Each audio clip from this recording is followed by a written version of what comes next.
Welcome to the Deep Dive. We're here to take one of the most intricate systems in the entire body, neural control and coordination, and give you total conceptual clarity. That's the goal.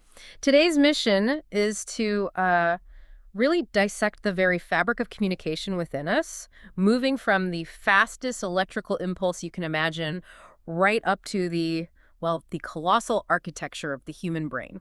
It's an essential deep dive, definitely, because we are synthesizing a phenomenal amount of very precise information drawing directly from the foundational NCERT material. Right. The central theme we're unraveling today is this delicate, dynamic partnership between the nervous system and the endocrine system. These are the two integration systems that, minute by minute maintain our critical internal balance, or homeostasis. Homeostasis. Okay, let's unpack this cooperation. The NCERT gives a really good concrete example right at the start. Yeah. Physical exercise. Yes, it's a perfect illustration. Imagine you go from just sitting still to suddenly breaking into a run. That sudden spike in activity immediately requires, increased muscular function. Which instantly drives up the body's energy demand, yeah. And that demand sets off a whole cascade, doesn't it? Precisely. And to sustain those working muscles, the NCERT emphasizes that the supply of oxygen must dramatically increase.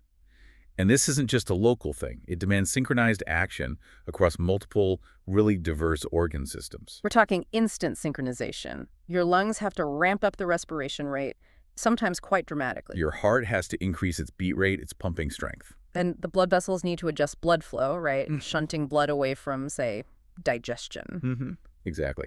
Routing it directly to the working muscles where it's needed most. And here's the key insight from the NCERT.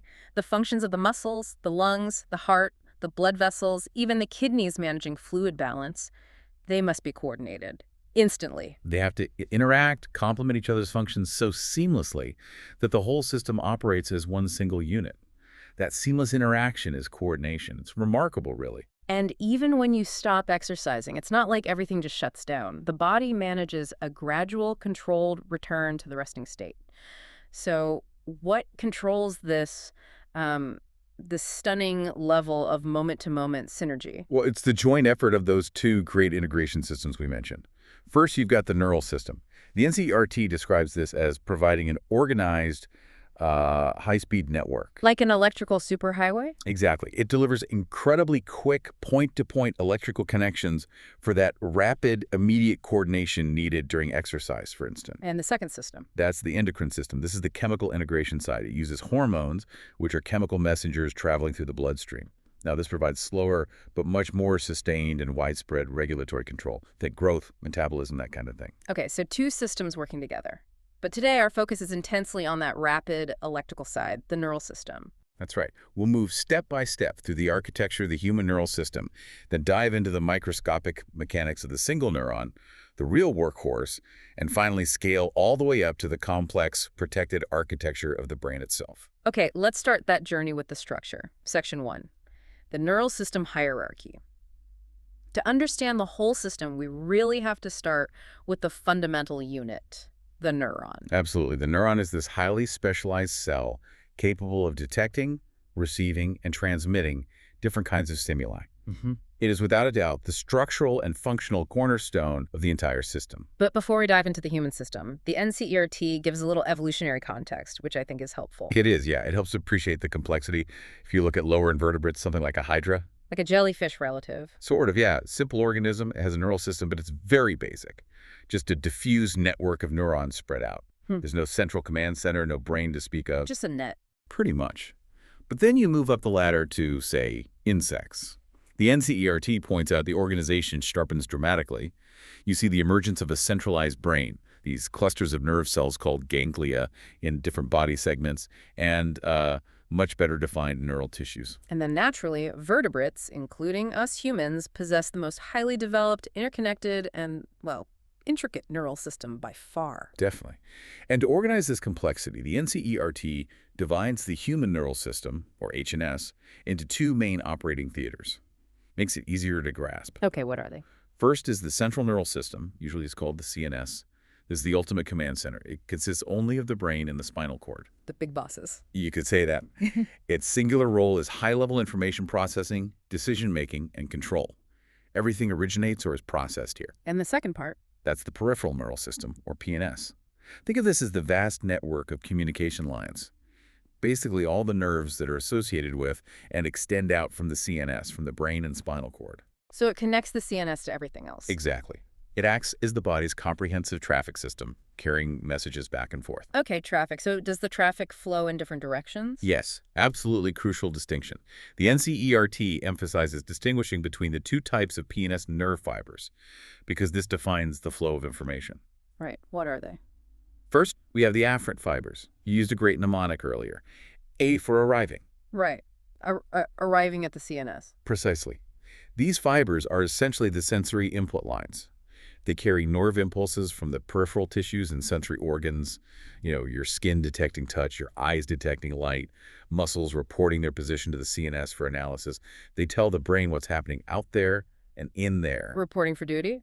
And the other type? Those are the efferent fibers, E for exiting. Exiting the CNS. Makes sense. Yep.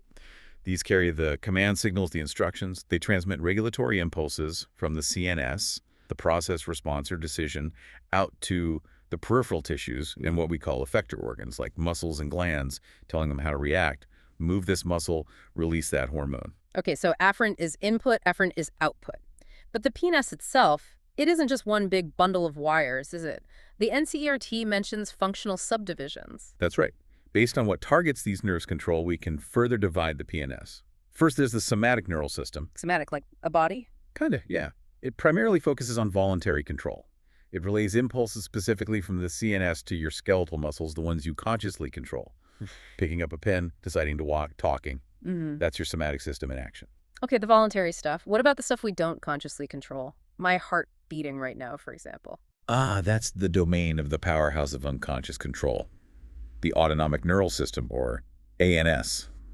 This system transmits impulses from the CNS to all the involuntary organs like your heart, your digestive tract, your glands, and also the smooth muscles found in the walls of these organs and blood vessels. So it runs the background operations, keeping us alive without us thinking about it. Exactly. And what's fascinating here, and the NCERT points this out, is that the ANS itself is further classified into two subsystems, the sympathetic and the parasympathetic neural systems. Yes, the fight or flight versus rest and digest. That's the common way to think about it, and it's pretty accurate. While we often call the ANS involuntary, these two subsystems are locked in this continuous sort of antagonistic balance. It's a dynamic push and pull. Like a constant negotiation inside you? Very much so. The sympathetic system generally acts as the accelerator. It prepares the body for action, the fight or flight response. It mobilizes energy, increases heart rate, widens airways, redirects blood flow to muscles. Gets you ready for intense activity. Right. And the parasympathetic system's generally the brake. It promotes the rest and digest functions. It conserves energy, slows the heart rate, increases digestion, constricts pupils. It's about maintenance and recovery. And the balance between these two dictates our internal state at any given moment, whether we're stressed or relaxed. Precisely. It's a finely tuned balance. Now, there's one more component mentioned in the NCERT description of the PNS, the visceral nervous system. Visceral, like internal organs, the viscera. Exactly. This is described as a part of the PNS that comprises this complex network of nerves, fibers, ganglia, and plexus nerve networks that specifically carry impulses to and from the CNS and the viscera, those internal organs. How is that different from the autonomic nervous system, which also controls internal organs? It's a bit nuanced. Functionally, it's very closely related to the ANS, handling signals to and from the gut, heart, lungs, etc. But anatomically, the NCERT lists it as this comprehensive complex, including sensory fibers from the viscera as well as motor fibers to them, some overlapping with ANS pathways. Think of it as the entire communication network dedicated specifically to the internal organs. Okay, that maps out the big picture, the organizational hierarchy. Very clear. But none of that works without the microscopic engine running the whole show. The neuron itself. Let's zoom right in now. Section 2. The structural and functional unit. The neuron. Right. The neuron is an astonishing microscopic structure. The NCERT typically describes it as having three major parts. First up, the cell body, which is often called the soma. Soma. Okay, what's in there? Well, it's the metabolic center of the neuron. It contains the usual cytoplasm and cell organelles, nucleus, mitochondria, Golgi apparatus, all that. But critically, it also contains a feature highlighted specifically in the NCERT material. These distinctive granular bodies called Nissel's granules. Nissel's granules. What are they and why are they important? Good question. They're essentially clumps of rough endoplasmic reticulum and free ribosomes. And their presence is incredibly significant because neurons are protein-making factories. Why so much protein? Because neurons are some of the most metabolically active cells in the body. They're constantly maintaining that delicate ion balance we talked about, repairing their membranes, synthesizing neurotransmitters. It requires a huge amount of protein synthesis. These Nissel's granules are the sites where that rapid, continuous protein production happens. It underlines just how active these cells are. Got it. So cell body is the control center and factory. What's next? Next, we have the input receivers, the dendrites. These are typically short fibers that branch repeatedly, kind of like a tree, projecting out from the cell body. And they receive signals? Exactly. Their job is clearly directional. They transmit impulses towards the cell body. They have receptors that bind neurotransmitters released by other neurons. And interestingly, the NCERT notes they also contain Nissel's granules, suggesting protein synthesis happens out in the dendrites too, likely for local maintenance. Okay, dendrites bring signals in. What carries them out? That's the job of the third major part, the axon. This is usually a long, single fiber that projects away from the cell body. Sometimes very long. Think about the neurons running from your spinal cord down to your toes. Oh, wow. And its job? Its sole purpose, according to the NCERT, is to transmit nerve impulses away from the cell body, carrying the signal onward to the next neuron in the chain, or to a muscle cell or a gland cell. It's the output line. How does it connect at the end? The distal end of the axon, the far end, usually branches out into several finer terminals. And each of these terminals ends in a little bulb-like structure called a synaptic knob or synaptic terminal. And these knobs are important. Absolutely essential, because inside these knobs are the synaptic vesicles. These are tiny membrane-bound sacs, like little bubbles, packed full of the chemical messengers we call neurotransmitters. This is where the signal gets ready to be passed across the synapse. Okay, cell body, dendrites, axon, basic structure. But are all neurons the same shape? No, not at all. Structural diversity is really key to function. The NCERT classifies neurons based on the number of processes, meaning axons and dendrites, extending from the cell body. All right, what are the types? First, you have multipolar neurons. These are the most common type in vertebrates. They have one axon and two or more dendrites branching from the cell body. Lots of inputs, one output. Basically, yes. This structure allows them to integrate a large amount of incoming information.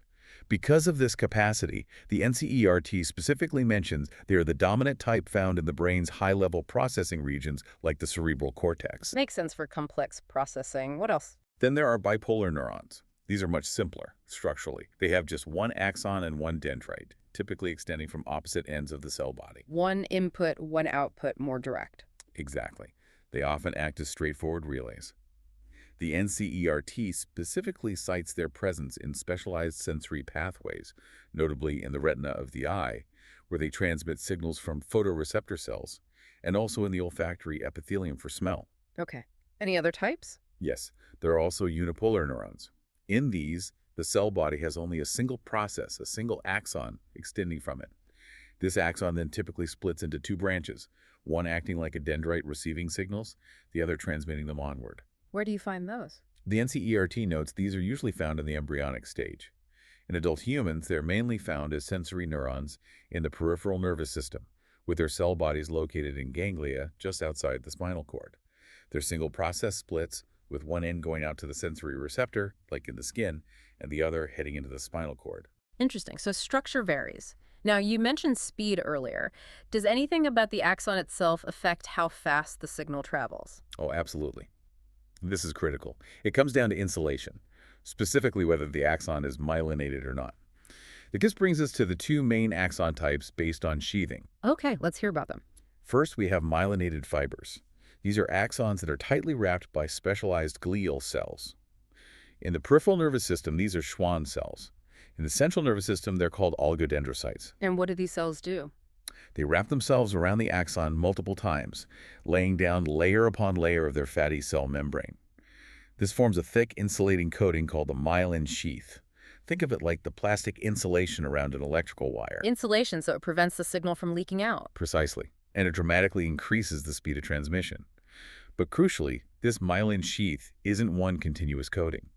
There are tiny regular gaps between adjacent Schwann cells, or oligodendrocyte processes. These gaps are known as the nodes of Ranvier.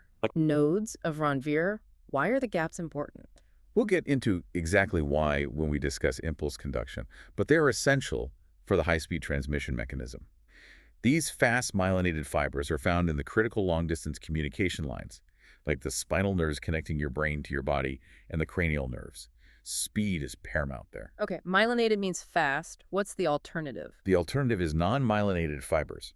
Now, these axons are still associated with Schwann cells Yeah. in the PNS, but the Schwann cell simply encloses the axon. It doesn't wrap around it repeatedly to form that thick myelin sheath. Several non-myelinated axons might just sit in grooves on the surface of a single Schwann cell. So no thick insulation. Right. And because they lack that heavy insulation and the nodes of Ranvier, they transmit nerve impulses much, much slower. The NCERT mentions these are commonly found in the autonomous systems, controlling glands, smooth muscle, and parts of the somatic system where extreme speed isn't as critical. The evolution of myelin was a fundamental breakthrough for rapid response in complex nervous systems. All right, structure covered. Neuron types, myelination. Now for the absolute heart of the matter, Section 3. Generation and conduction of the nerve impulse. We're diving into the physics of life here, the electrical event itself. Why are neurons called excitable cells? What makes them special? They're excitable because they maintain a state of readiness, an electrical charge difference across their membrane. They're constantly polarized. And this state, as the NCERT details extensively, is entirely dependent on two things: the selective permeability of the ion channels embedded in the neural membrane and the action of ion pumps. Okay, let's break down the resting state when a neuron is charged up but not actually firing an impulse. What's the ionic landscape look like across that axonal membrane? Right. At rest, the axonal membrane exhibits a very specific permeability profile. It's highly permeable to potassium ions, that's K+. But under resting conditions, it's almost entirely impermeable to sodium ions, Na+. So potassium can cross easily, sodium basically can't. At rest, yes. Furthermore, the membrane is also impermeable to the large, negatively charged proteins and nucleic acids that are synthesized and trapped inside the neuron cytoplasm, the axoplasm. Okay, different permeabilities. How does that create a charge difference? Because it immediately establishes an intense ionic gradient across the membrane.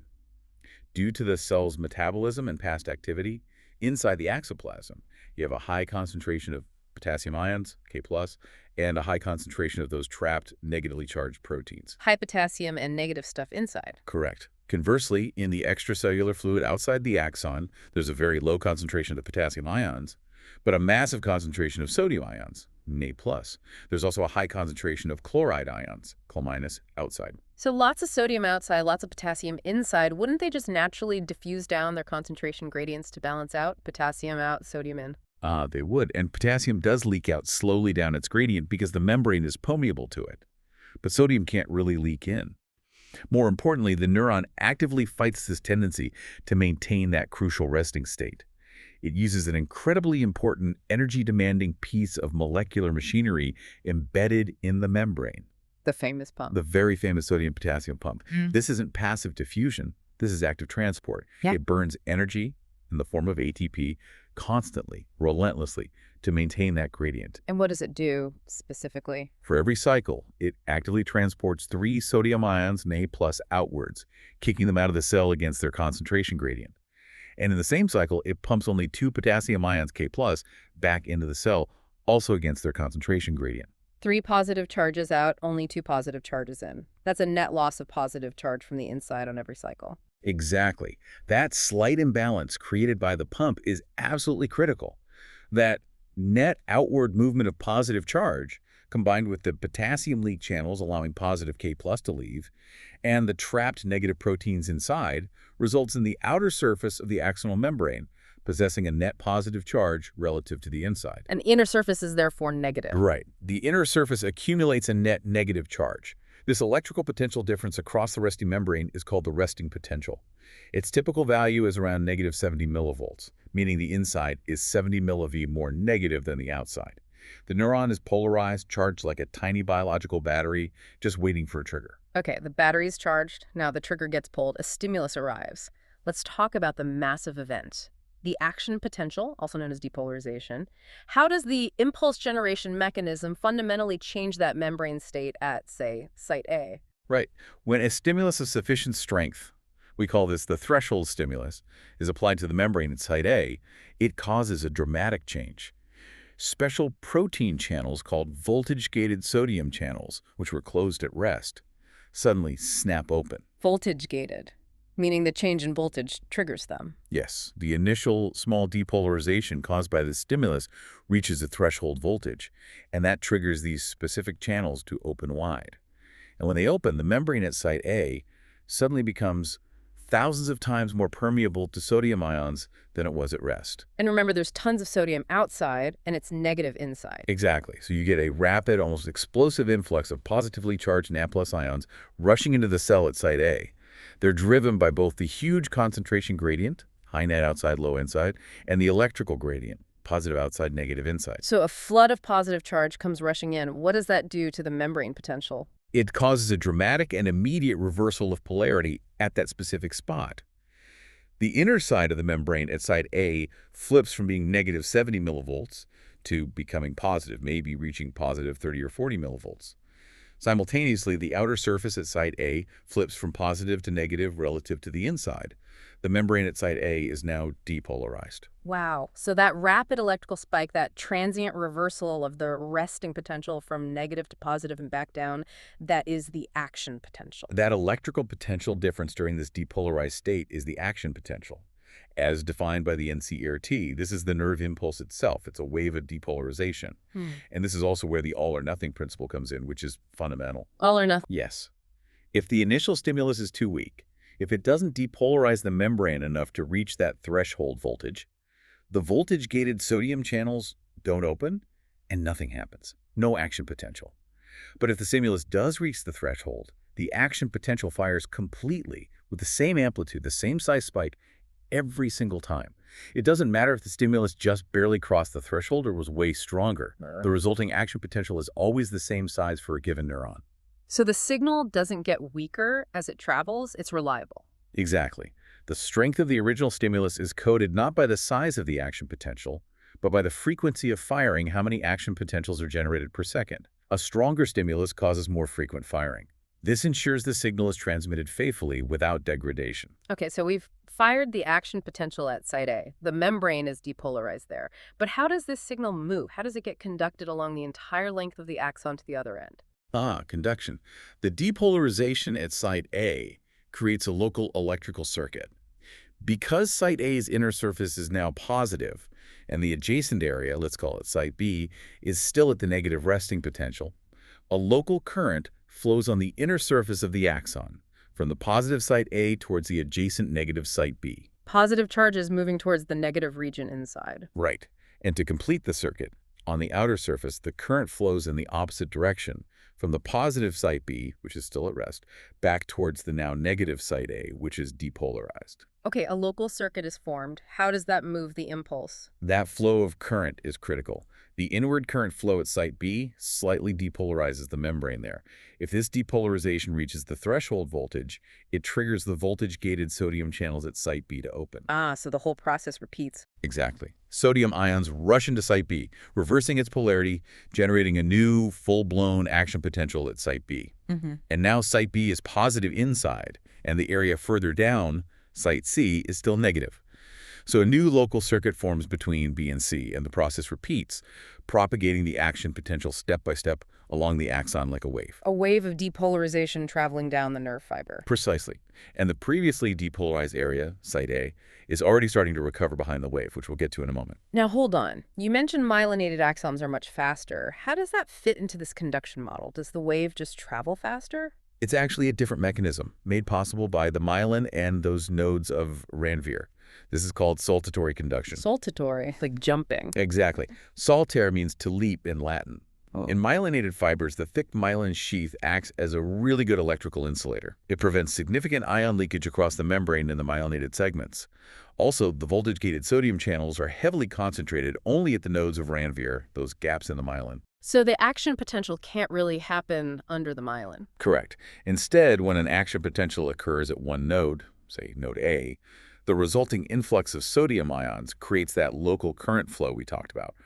But because the axon is well insulated by the myelin, this current travels very rapidly inside the axoplasm, much further down the axon, almost like electricity through a wire, until it reaches the next node of Ranvier, node B. It jumps the insulated segment. The electrical current does, yes. Yeah. The current arriving at node B is still strong enough to depolarize the membrane there to threshold, opening the voltage-gated sodium channels concentrated at that node and triggering a new action potential at node B. Then the current jumps internally to node C, and so on. The action potential effectively leaps from node to node. I see. Instead of having to regenerate step by step along the entire membrane, it only regenerates at the gaps. Precisely. This jumping conduction is dramatically faster, potentially hundreds of times faster than the continuous conduction we see in non-myelinated fibers. It's also more energy efficient because the sodium-potassium pump only has to work hard restoring the ion balance at the nodes, not along the entire axon length. It's a brilliant evolutionary adaptation for speed. That makes perfect sense. Okay, so the impulse travels either continuously or by jumping, but the neuron needs to reset itself to fire again. How does it get back to the resting potential? This is repolarization, right? Yes, restoration or repolarization. The action potential itself, that peak of depolarization, is extremely brief, lasting only a millisecond or two at any given point. Why so short? Two main reasons. First, the voltage-gated sodium channels that open to cause depolarization automatically inactivate very quickly after opening. They shut themselves off. Second, and crucially, the depolarization itself triggers the opening of a different set of channels. Voltage-gated potassium channels. Potassium's turn. Yes. These potassium channels open a little more slowly than the sodium channels, but once open, the permeability of the membrane to K+ ions skyrockets. Now remember, there's much more potassium inside the cell than outside. So potassium rushes out. Exactly. Positively charged K+ ions diffuse rapidly outside the membrane, flowing down their strong concentration gradient. This rapid outflow of positive charge starts to counteract the positivity caused by the earlier sodium influx. Making the inside negative again. Precisely. This outflow of K+ restores the negative charge on the inside and the positive charge on the outside. The membrane potential drops back down towards the resting level. The membrane is repolarizing. Back to the resting state. Almost. Often, the potassium channels are a bit slow to close. They stay open slightly longer than needed to just reach resting potential. This allows a little extra potassium to leak out, causing the membrane potential to briefly dip even more negative than the resting potential, maybe to negative 80 or 90 millivolts. This brief period is called hyperpolarization. Hyperpolarization, does that serve a purpose? Yes, it contributes to the refractory period. During the action potential itself, in this brief hyperpolarization phase, the neuron is less sensitive or completely insensitive to further stimulation. This refractory period ensures two things. One, that action potentials normally travel in only one direction away from the cell body, preventing the signal from echoing backwards. And two, it limits the maximum firing frequency of the neuron. Makes sense. And then the sodium-potassium pump cleans everything up. Exactly. While repolarization mainly involves potassium efflux, the pump is working constantly in the background to restore the original concentration gradients of sodium and potassium, ensuring the neuron is fully ready to fire again when the next stimulus arrives. It's an incredibly dynamic and precise electrical and chemical dance. That electrical dance within a single cell is just amazing. But the nervous system isn't just one cell, it requires seamless communication between cells. Which brings us logically to Section 4, transmission of impulses across synapses. Right. A synapse is the critical junction. You called it a microscopic handshake. It's a nice image. It's the point through which a nerve impulse gets transmitted from one neuron, the presynaptic neuron, to the next one, the postsynaptic neuron, or sometimes to a muscle or gland cell. And the NCERT highlights a key structural difference right away. It defines two fundamental types based on whether the membranes of the two neurons are physically separated by a gap. That gap is called the synaptic cleft, right? Correct. The presence or absence of that cleft defines the two main types. Okay, what's the first type? First, we have electrical synapses. In this case, the membranes of the pre- and postsynaptic neurons are in extremely close proximity, almost touching. They're physically linked by structures called gap junctions. Gap junctions, like little tunnels connecting the cells. Essentially, yes. These gap junctions contain channels that directly connect the cytoplasm of the two neurons. This allows ions, and therefore electrical current, to flow directly from the presynaptic neuron into the postsynaptic neuron. So the electrical signal just continues across. Pretty much. Transmission is virtually instantaneous and is very similar in mechanism to how the impulse conducts along the axon itself. There's almost no delay. What's the advantage of that? Speed. The key feature, as the NCERT points out, is that transmission across an electrical synapse is always faster than across the other type. This makes them ideal for situations requiring very rapid synchronized responses among groups of neurons, think reflexes, or the coordinated contractions of heart muscle cells. But are they common? Interestingly, no. The NCERT specifically notes that electrical synapses, while important in some specific circuits, are actually quite rare in our overall nervous system compared to the other type. Okay, so the dominant form must be the other type. What is it? That's the chemical synapse. And this is where things get a bit more complex but also much more flexible. In chemical synapses, the pre- and postsynaptic membranes are not in direct contact. They are separated by that fluid-filled space we mentioned, the synaptic cleft. A physical gap, so electricity can't just jump across. No, the electrical action potential cannot bridge that gap directly. Instead, the transmission relies on chemical intermediaries, the neurotransmitters.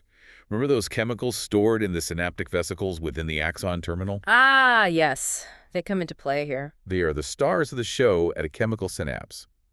Let's walk through the mechanism step by step, as described in the NCERT.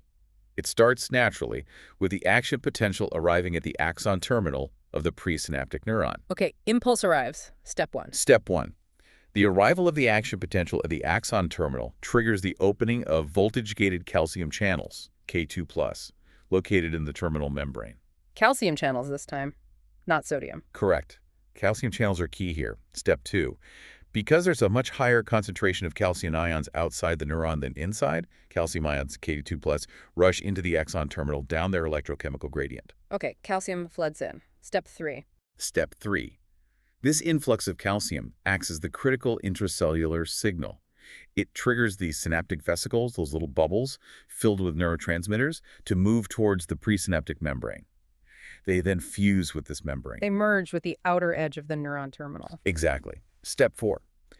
Through a process called exocytosis, the neurotransmitters stored inside the vesicles are rapidly released into the synaptic cleft, that gap between the neurons. The chemical messengers are now in the gap. Step 5. Step 5.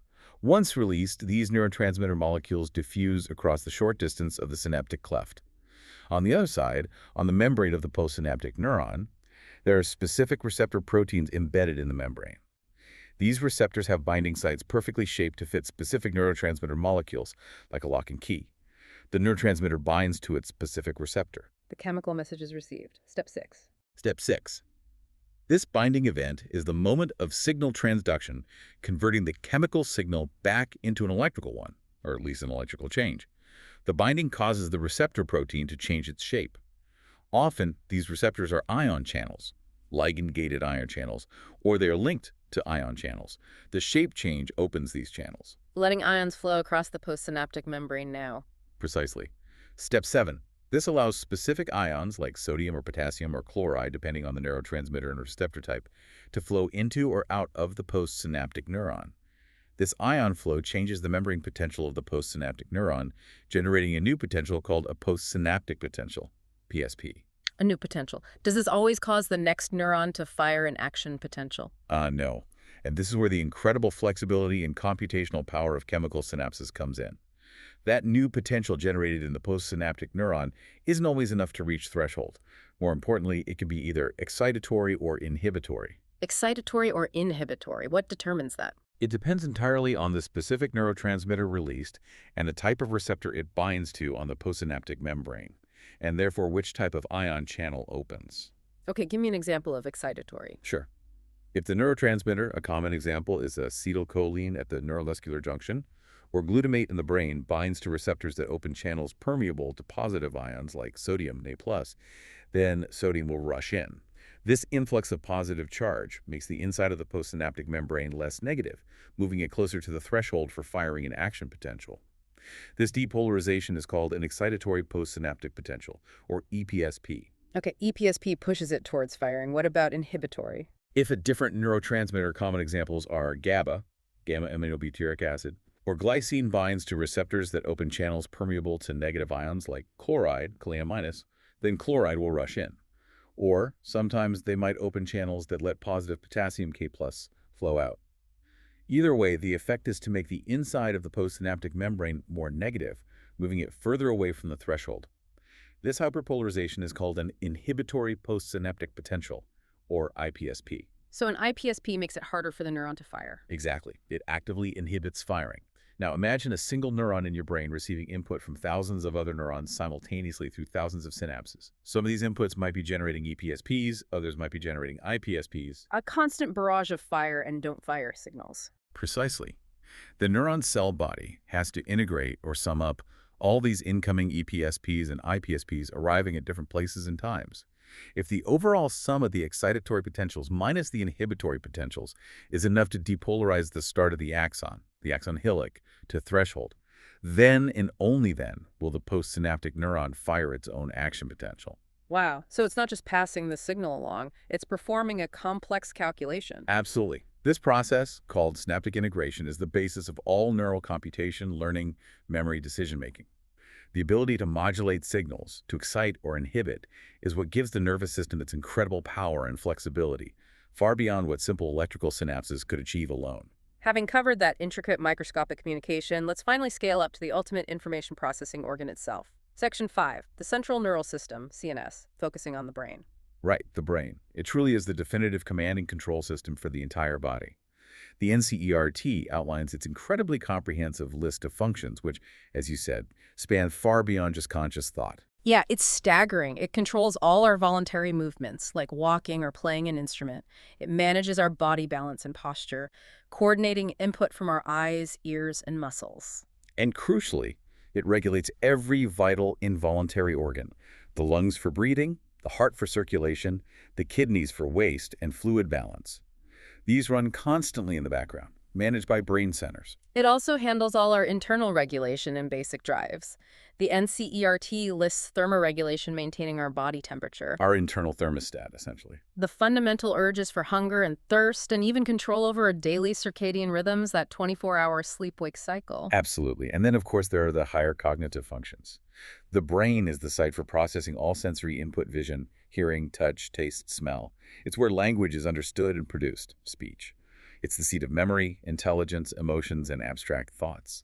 The sheer volume of concurrent processing happening every second is just mind-boggling. It really is. Now, given how vital this organ is, how is it protected? Nature has provided multiple layers of protection. First, the most obvious one. The entire brain is encased within the rigid, bony structure of the skull, providing strong physical defense against impact. The cranium. Right. But inside the skull, before you even get to the brain tissue itself, there are 3 specialized protective membranes that wrap around the brain and spinal cord. Collectively, these are called the cranial meninges. Meninges. Okay, what are the layers? Working from the outside in, the first layer, immediately under the skull bone, is the dura mater. The name literally means tough mother in Latin. Tough mother. Yes, and it fits. It's a very thick, tough, inelastic, fibrous membrane. It provides the primary structural support and protective sheath around the brain. It has 2 layers itself, with the outer one fused to the skull. Okay, tough outer layer. What's next? Beneath the dura mater is the second layer, the arachnoid mater. Arachnoid because it has this delicate cobweb-like appearance. It's a much thinner, avascular, lacking blood vessels membrane. Cobweb layer. Is there space around it? Yes, and this is critical. Between the arachnoid mater and the layer below it is the subarachnoid space. This space isn't empty. It's filled with cerebrospinal fluid, or CSF. CSF, I've heard of that. What does it do? CSF serves several vital functions. It acts as a crucial shock absorber, cushioning the brain against jolts and impacts. Because the brain effectively floats in CSF, it provides buoyancy, reducing the effective weight of the brain on its base. It also circulates nutrients and removes waste products from the brain tissue. So padding and plumbing. Got it. What's the innermost layer? The third and innermost layer, lying directly on the surface of the brain and spinal cord, following every fold and contour, is the pia mater. This means tender mother. Tender mother. And again, it fits. This is a very delicate, thin, transparent membrane. Unlike the arachnoid, it's highly vascularized, meaning it contains many tiny blood vessels that supply nutrients and oxygen directly to the brain tissue it adheres to. Dura, arachnoid, with CSF space, pia. 3 protective layers inside the skull. Okay, now for the brain itself, how is it broadly divided? Anatomically, the NCERT follows the standard division of the brain into 3 major sections or parts. 1, the forebrain, 2, the midbrain, and 3, the hindbrain. Okay, section 6 then.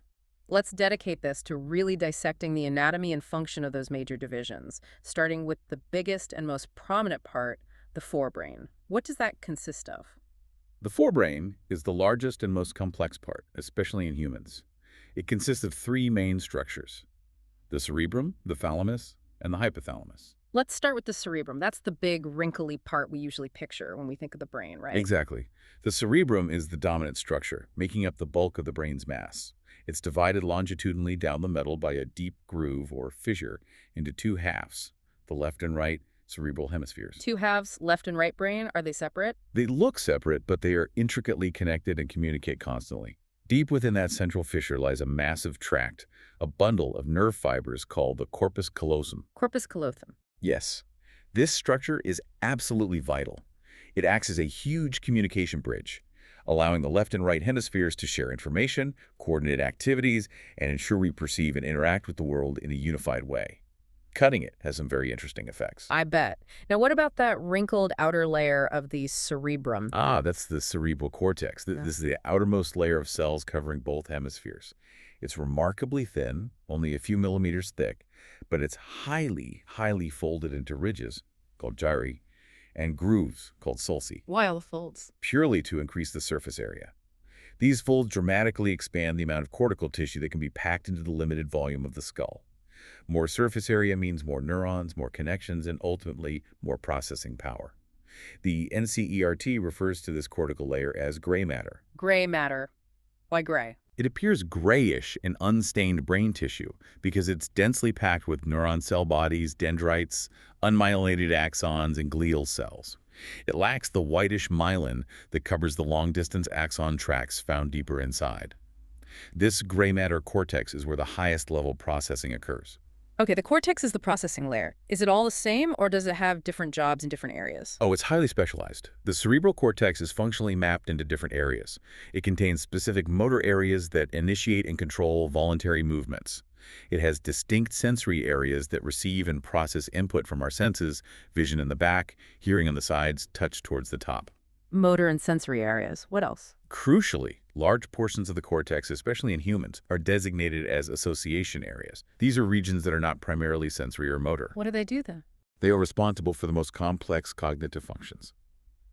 The NCERT lists things like intersensory associations, integrating sight and sound, for example, memory formation and retrieval, complex communication, language understanding and production, reasoning, planning, judgment, and consciousness itself. These association areas are what really set human cognition apart. Damage here can lead to profound deficits in personality, language, or planning ability. Wow. So gray matter is cell bodies and processing. What's underneath it? The inner part of the cerebral hemispheres, lying beneath the gray matter cortex, is primarily composed of white matter. White matter. White. This region gets its opaque white appearance because it consists mainly of bundles of myelinated axons, those long nerve fibers covered in the fatty myelin sheath we discussed earlier. These are the fiber tracts that transmit signals between different areas of the cortex, between the cortex and deeper brain structures like the thalamus, and between the cerebrum and the spinal cord. It's essentially the brain's internal wiring or communication network. Okay, cerebrum is cortex, gray matter processing, and white matter connections. What were the other parts of the forebrain? Thalamus. Yes. Moving deeper within the brain, the cerebrum essentially wraps around a structure called the thalamus. It's a large egg-shaped structure located right in the center. What's the thalamus's job? The NCERT assigns it a really key role. It acts as a major coordinating center, a kind of relay station for both sensory and motor signaling. Think of it like Grand Central Station for sensory information. How so? Almost all sensory information coming from your body, touch, temperature, pain, visual signals, auditory signals, passes through the thalamus on its way to the appropriate sensory area in the cerebral cortex for conscious perception. The only major exception is the sense of smell. The thalamus filters, processes, and relays this information. It also plays a role in motor control pathways. Okay, thalamus is the central relay. And below that? Lying just below the thalamus at the base of the forebrain is the absolutely vital, though quite small, hypothalamus. Hypo meaning below. Hypothalamus. What makes it so vital? Despite its small size, the hypothalamus is the master regulator of many fundamental processes essential for survival and maintaining homeostasis. The NCERT highlights that it contains specialized centers that control body temperature, acting like your body's thermostat. Keeps you from overheating or getting too cold. Exactly. It also contains the crucial centers that regulate the primal urges for eating and drinking, monitoring blood sugar, hormones, and hydration levels to generate feelings of hunger and thirst. So, basic drives. Anything else? Yes, crucially, the hypothalamus is the key link between the nervous system and the endocrine hormonal system. It contains specialized neurosecretory cells. These are neurons that actually synthesize and secrete hypothalamic hormones. These hormones, in turn, control the pituitary gland, which sits just below the hypothalamus. And the pituitary gland is the master gland that regulates most other endocrine glands in the body. So the hypothalamus has huge influence over the entire hormonal system. Wow. Temperature, hunger, thirst, hormone control. All in that tiny spot. It's incredibly densely packed with function. Now, there's one more important functional system associated with the forebrain we need to mention. The limbic system, sometimes called the limbic lobe. Limbic system, I've heard that linked to emotions. That's right. It's not a single structure, but rather a complex, somewhat ring-like set of interconnected structures located deep within the forebrain. It includes inner parts of the cerebral hemispheres, like the cingulate gyrus, plus crucial deep associated structures like the amygdala, the hippocampus, and parts of the thalamus and hypothalamus. What does the limbic system do, functionally? Working in close conjunction with the hypothalamus, the limbic system is heavily involved in regulating our emotional life and motivated behaviors. The NCERT lists functions like the regulation of sexual behavior, the expression of fundamental emotional reactions, things like excitement, pleasure, rage, and fear. The amygdala, in particular, is strongly linked to processing fear and aggression. It also drives motivation. And the hippocampus, I think that's linked to memory. Exactly. The hippocampus plays an absolutely crucial role in learning and specifically in consolidating new short-term memories into more permanent long-term storage. Damage to the hippocampus severely impairs the ability to form new declarative memories, memories of facts and events. So the limbic system ties together emotion, motivation, and memory. Okay, that covers the forebrain. Cerebrum, thalamus, hypothalamus, and the limbic system functions. What about the midbrain? The midbrain is a relatively small section located strategically between the forebrain components, thalamus, hypothalamus above it, and the pons region of the hindbrain below it.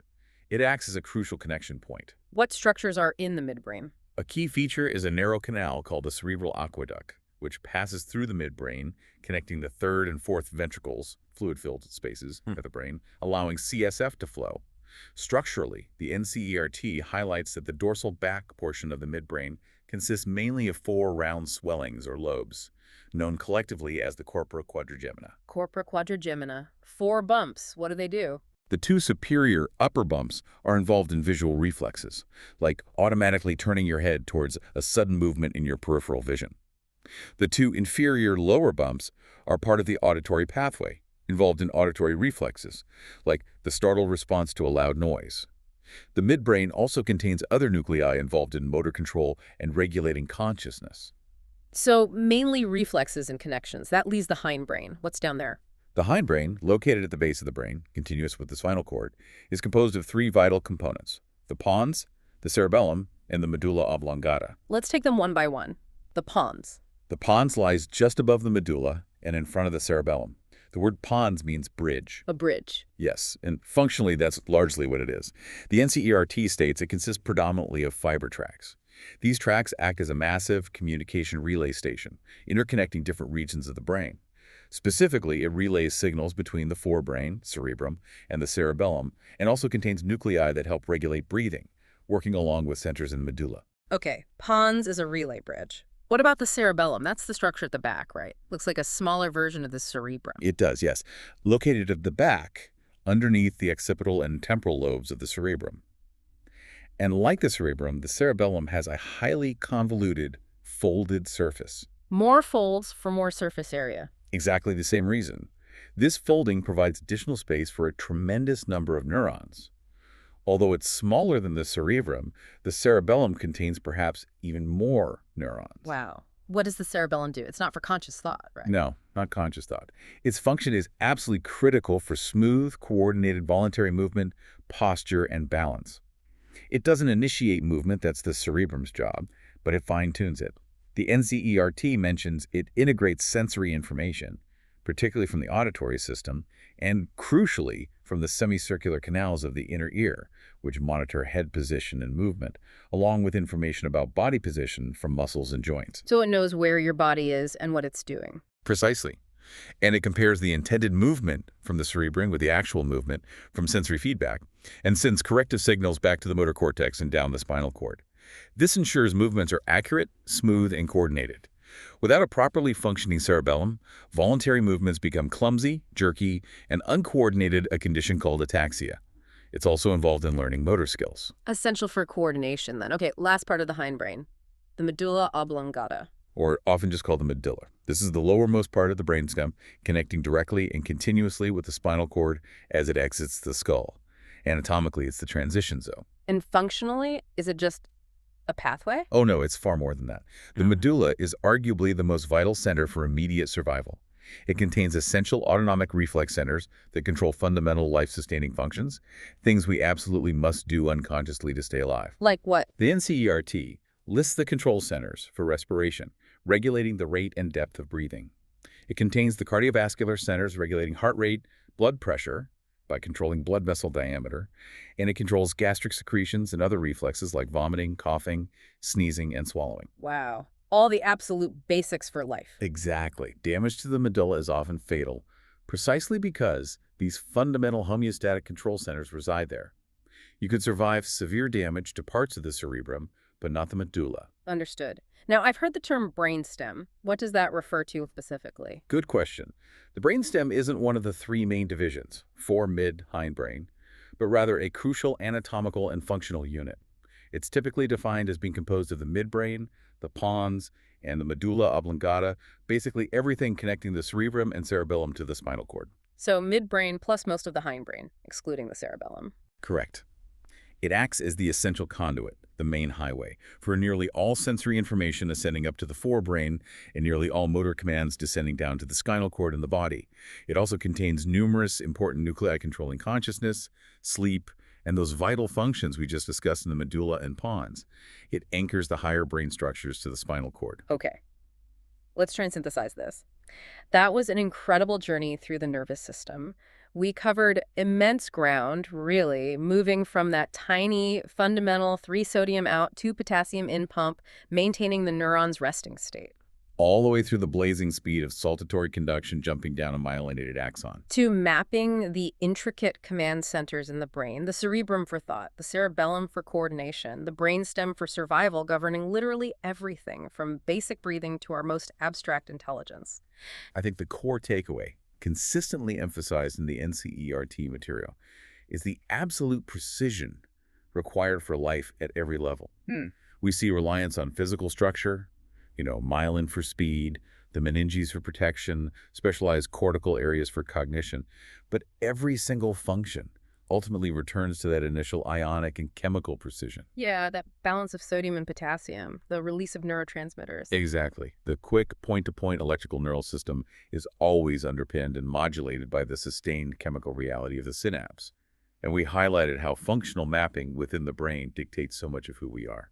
Those association areas in the cortex handling communication and memory. The hypothalamus managing our fundamental survival drives like hunger and thirst. And that fascinating limbic system with key players like the amygdala and hippocampus, deeply involved in processing our emotions, consolidating our memories, especially emotional ones, and driving our motivations.